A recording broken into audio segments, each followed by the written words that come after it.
Good morning, everybody on Facebook and on YouTube. Thank you for watching. Thank you for tuning in. I just want to share something with you. We hear the truth. We hear so many wonderful things. We get used to hearing the truth, and we get used to hearing about miracles and so on. And sometimes it kind of happens that people kind of lose a hunger. But let me just tell you, there's nothing greater than experiencing Jesus. There's nothing greater than experiencing His miracles and His presence and His goodness. So I believe a hunger is something that we need to cultivate. A hunger is something that we need to pray for, which is something that is really important. Because we can deck the tables with the best food, but if there's no hunger, then it doesn't help if there's food. All right, so we can cultivate a hunger, and there's a few things that we can do. We can stir each other up and incite each other to hunger. All right, share testimonies, and instead of coming together and just talking about ordinary things, we can come together and stir each other up and look to Jesus together. If you hear what I'm saying, it's like I'm speaking about a culture of hunger, a culture of knowing Jesus, a culture of going for it. So if there's a culture, if everybody is stirred up towards stirring each other up, then when someone comes in and that guy doesn't have a good day, he's lifted up immediately. All right? But if there's not a culture of hunger, or a cultivation of hunger, then kind of we have glory at times. But I believe a hunger can cause us to walk in the manifestation of the presence of God always. All right? So I just want to read something in Hebrews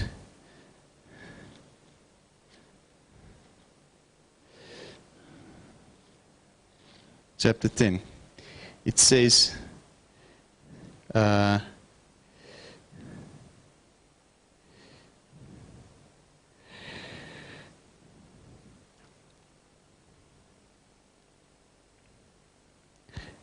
let us consider, verse 24, and give attentive, continuous care to watching over one another, studying how we may stir up, stimulate, and incite to love and helpful deeds and noble activities. Okay? Yeah, I'm going to read it again. Let us consider and give attentive, continuous care to watching over one another, studying how we may stir up, stimulate, and incite to love and helpful deeds and noble activities. Verse 25 says, not forsaking or neglecting to assemble together as believers, as is the habit of some people, but admonishing, warning, urging, and encouraging one another, and all the more faithfully as you see the day approaching. All right, so let us stir one another up, incite one another, stimulate one another to love and helpful deeds and noble activities.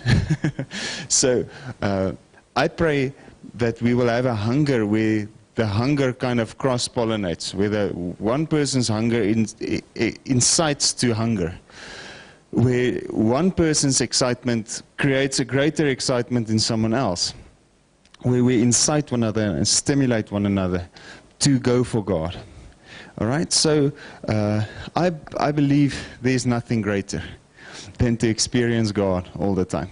All right, so in all the things I've experienced in my life, there were some things that were full of deceit, that promised something good, but it was nothing in itself. Okay, so sometimes you think, oh, I want to do that thing because that's going to be great. It's not. And that's how temptation also works. It's a promise of a fulfillment of a desire, but it always leaves you empty and dead. But there's nothing greater than the experience of the presence of Jesus and the love and the grace of God. So let us stimulate one another, let us incite one another to noble deeds, and to just a hunger. So there's a few things that we can do. We can pray in tongues. We can worship.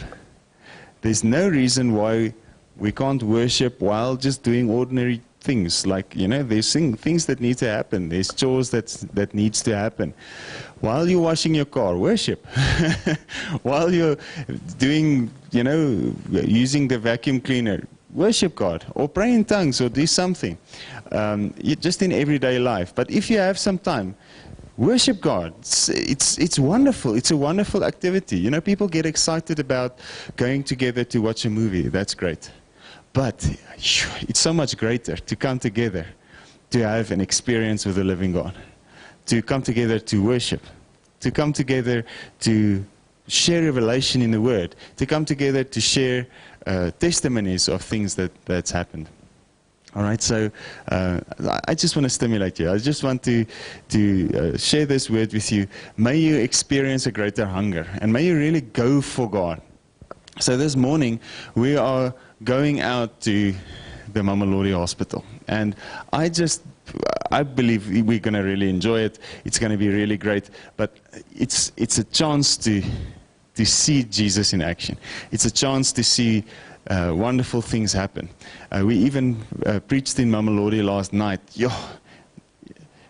If you just inbox me, and I'll you can order the CD. The word was just amazing, and we had an awesome time there. But now, this morning, we're going to the hospital in Mamelodi, and I trust God for tremendous miracles and signs and wonders. If you're in the area, come and join us on Thursday mornings and so on. But this is not going to be the last one for this year. But next year, take the time and come and join us and lay hands on the sick. But in the meantime, wherever you are, whether it's in a mall, whether it's in an office building, wherever it is, do something to incite people to know Jesus. Pray for someone. If you see someone walking with a crutch, pray that the pain can go. Do something out of the ordinary, okay? Let us stir one another to love and to noble and helpful activities, all right? So we're just going to go for it now, and I really believe there's going to be power, there's going to be grace, there's going to be goodness. Jesus died for us, so on the grounds of His grace, on the grounds of His forgiveness and His blood that flowed for us, we're going to go out and take that gift to those people and see them getting healed. So I want to just encourage you, wherever you are, on the grounds of the grace, not on the grounds of how you feel, not on the grounds of how good you slept last night or anything like that. No external circumstances. On the grounds of the blood of Jesus, you are qualified to heal the sick and to raise the dead. So I just want to stimulate you with this and entice you, if I may, to